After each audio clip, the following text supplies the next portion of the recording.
Masih ingat video yang bikin darah satu Indonesia mendidih? Saat seorang babak tua yang gemetar mencari nafkah, justru dituduh curang jualan spons oleh oknum berseragam yang arogan. Fitnah kejam itu tak hanya melukai hati, tapi nyaris mematikan rezeki rakyat kecil. Tapi ingat, doa orang teraniaya itu ampuh. Hari ini, karma dibayar tunai. Tak ada lagi cerita damai materai. Institusi TNI bertindak tegas tanpa pandang bulu. Si oknum yang kemarin garang, kini resmi tidur di balik jeruji besi. Bagaimana ending dramatis kasus ini? Simak sampai tuntas, karena keadilan akhirnya menang.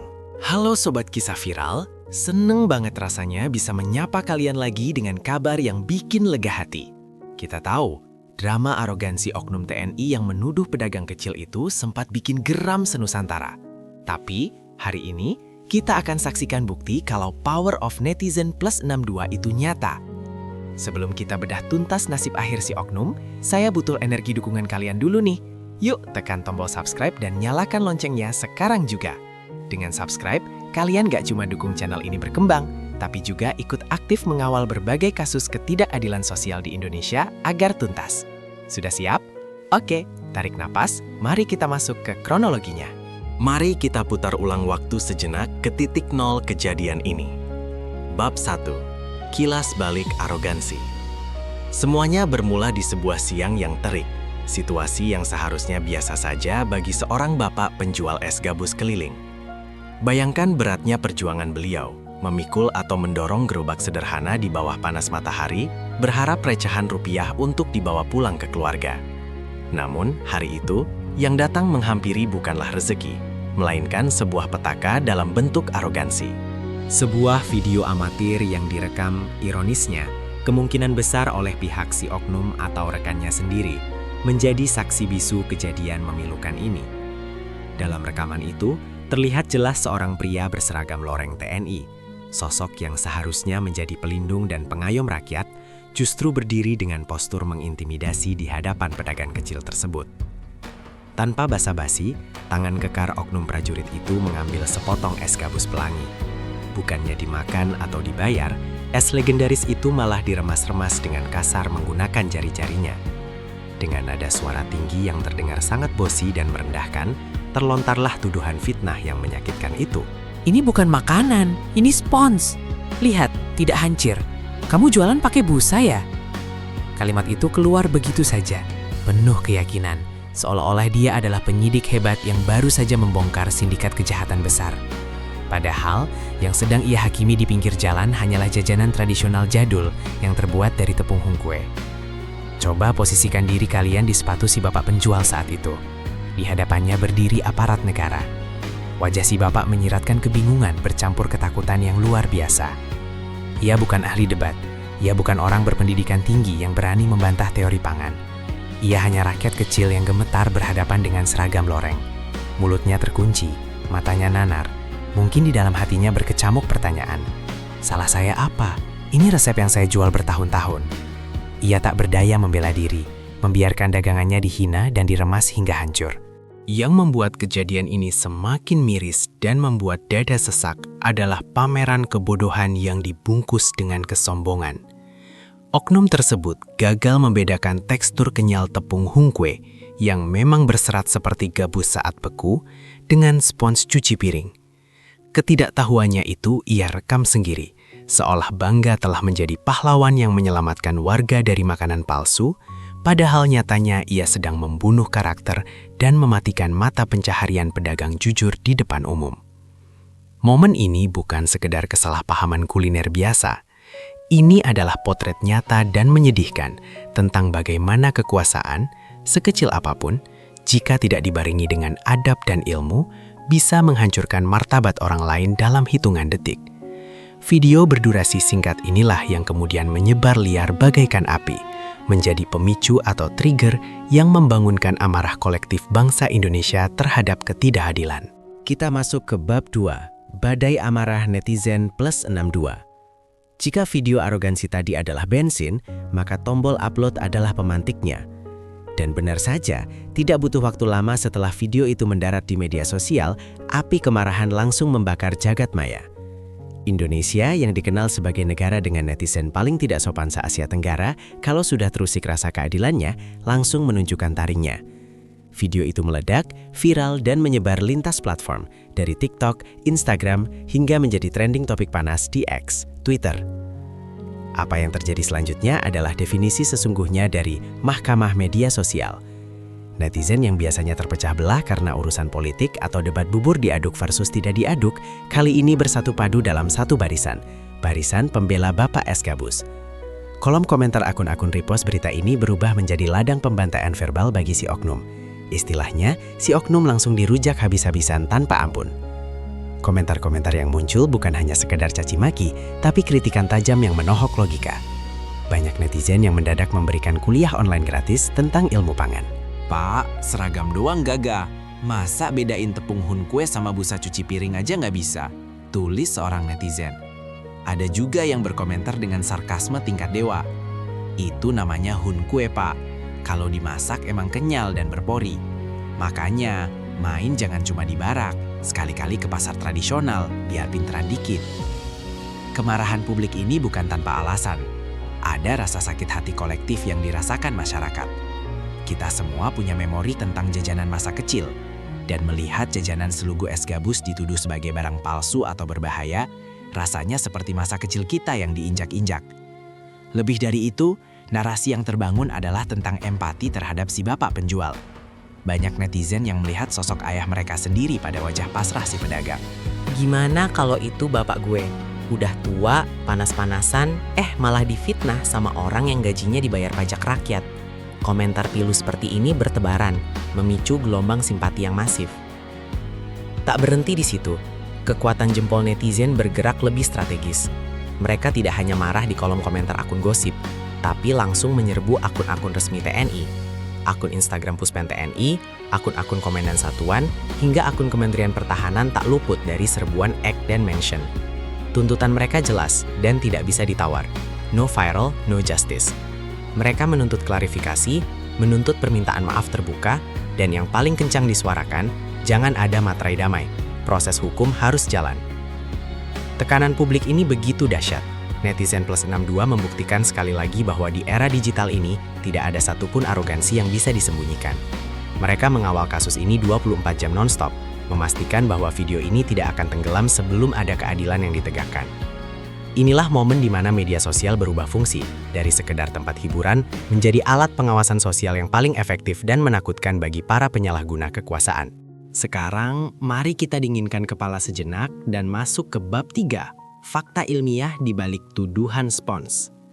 Di bab ini, kita perlu memberikan kuliah singkat, bukan untuk menggurui, tapi untuk membersihkan nama baik kuliner legendaris yang sudah difitnah. Buat kalian generasi Z atau Alpha yang mungkin belum relate, atau bahkan buat kalian yang sudah lupa, mari kita bedah anatomi jajanan ini.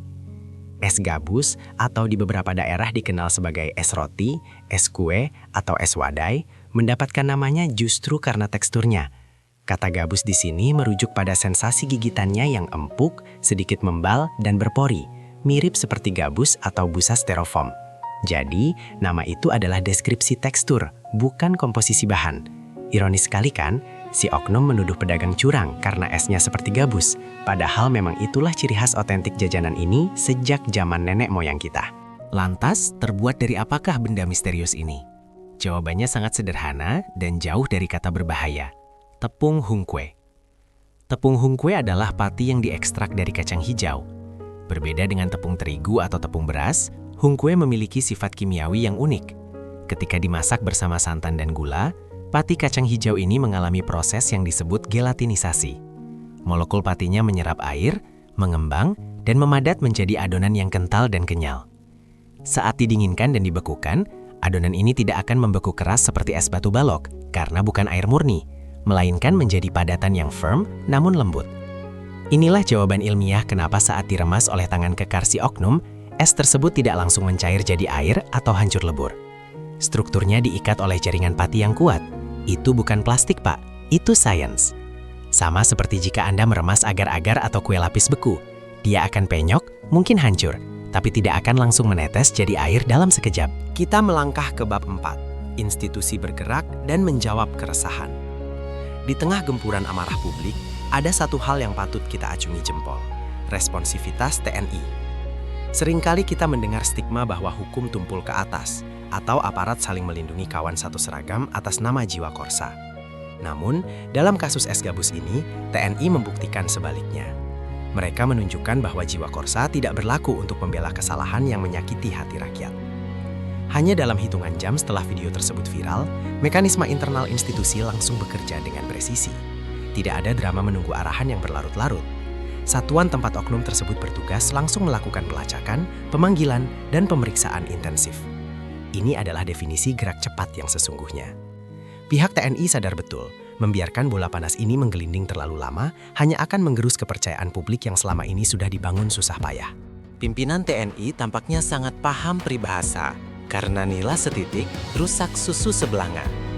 Bayangkan, ribuan prajurit Babinsa yang setiap hari turun ke sawah membantu petani, prajurit yang bertaruh nyawa di perbatasan, atau mereka yang sigap menolong korban bencana. Citra positif mereka semua terancang tercoreng hanya karena ulah satu orang yang gagal menahan egonya di depan penjual es.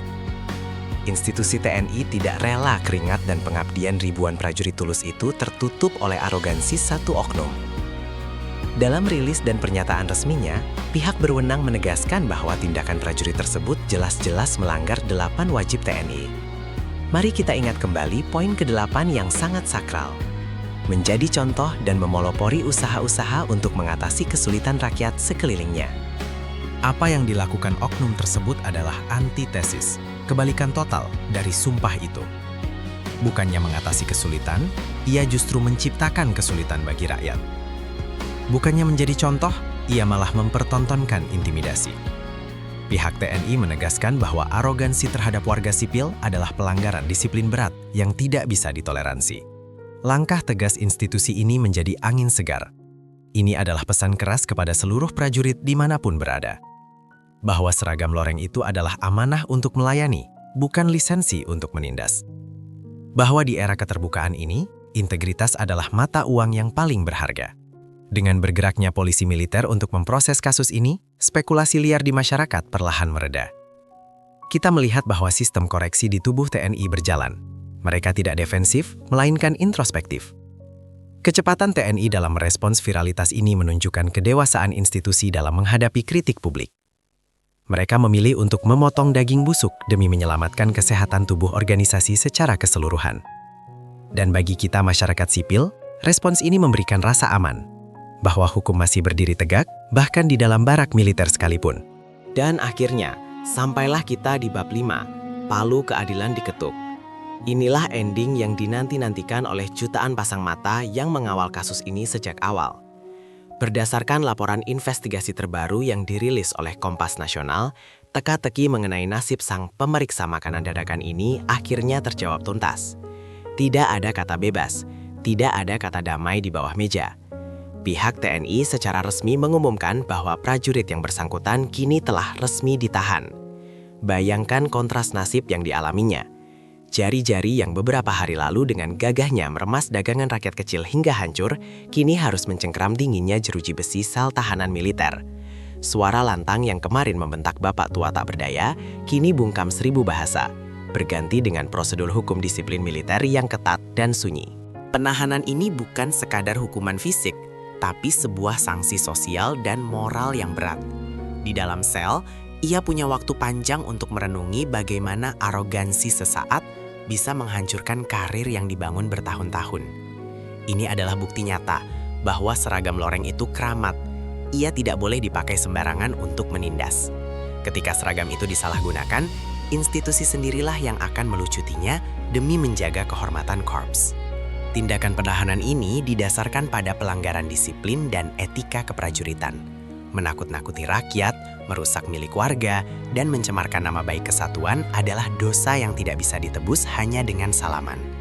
Pihak TNI ingin memastikan ada efek jera, bukan hanya bagi pelaku, tapi juga shock terapi bagi siapa saja yang merasa dirinya punya kuasa lebih tinggi dari hukum. Tapi kabar baiknya tidak berhenti di situ. Keadilan sejati bukan hanya soal menghukum yang salah, tapi juga memuliakan yang terzolimi. Kabar yang beredar menyebutkan bahwa mediasi telah dilakukan dengan cara yang bermartabat. Si bapak penjual es gabus, sosok pahlawan keluarga kita ini, telah menerima permohonan maaf. Dan yang paling mengharumkan, berkat viralnya kasus ini, dagangan si bapak justru makin laris manis. Warga sekitar yang simpati berbondong-bondong membeli es gabus Spons tersebut. Bukan untuk diperiksa, tapi untuk dinikmati sebagai bentuk dukungan nyata. Tuduhan fitnah itu patah dengan sendirinya. Es gabus si bapak terbukti aman, enak, dan halal. Jadi teman-teman, penahanan ini adalah kemenangan kita bersama. Kemenangan akal sehat melawan arogansi. Kemenangan rakyat kecil yang bersuara lewat jempol netizen. Kasus ini ditutup dengan happy ending yang sempurna. Sang arogan belajar di balik jeruji, sang pedagang kembali tersenyum mencari rezeki, dan kepercayaan publik terhadap ketegasan TNI kembali pulih. Sobat sekalian, tirai drama ini akhirnya tertutup dengan sebuah pelajaran hidup yang sangat mahal harganya. Kasus ini sejatinya bukan sekedar tentang es gabus atau pasal hukum disiplin, melainkan tentang kemanusiaan. Kita diingatkan kembali pada satu prinsip dasar, adab itu jauh lebih tinggi daripada ilmu, apalagi sekedar pangkat dan seragam. Setinggi apapun jabatanmu, sekuat apapun otoritas di pundakmu, itu semua luntur nilainya jika hilang rasa hormat terhadap sesama manusia. Bapak penjual es gabus itu mungkin tidak berseragam loreng dan tidak memegang senjata, tapi dia adalah pahlawan sejati bagi keluarganya. Keringat yang menetes di dahinya adalah nafkah halal. Maka, jangan pernah memandang rendah mereka yang berjuang di jalanan. Jika kita tidak bisa membantu melariskan dagangannya, setidaknya muliakanlah hatinya dengan senyuman dan tutur kata yang santun. Jangan jadi orang yang besar dengan mengecilkan orang lain. Ingatlah juga, di era digital yang serba transparan ini, tidak ada lagi ruang gelap untuk arogansi. Mata kamera netizen adalah pengawas jujur yang siap merekam setiap inci kezaliman. Jadikan kasus ini warning keras bagi kita semua. Berbuat baiklah, bukan karena takut viral, tapi karena itulah tugas kita sebagai manusia yang berakal budi. Apresiasi setinggi-tingginya kami ucapkan kepada institusi TNI yang telah mendengar jeritan rakyat kecil dan bertindak tegas tanpa tedeng aling-aling. Langkah transparansi ini adalah oase yang menyejukkan dan memulihkan kepercayaan publik. Nah, sebelum kita berpisah, saya ingin dengar suara kalian.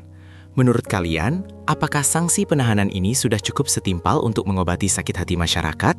Atau perlu sanksi tambahan lain? Tulis opini cerdas kalian di kolom komentar di bawah ya. Mari kita berdiskusi dengan sehat. Terima kasih sudah menonton dan setia mengawal keadilan bersama channel ini. Saya Nama Kamu, pamit undur diri.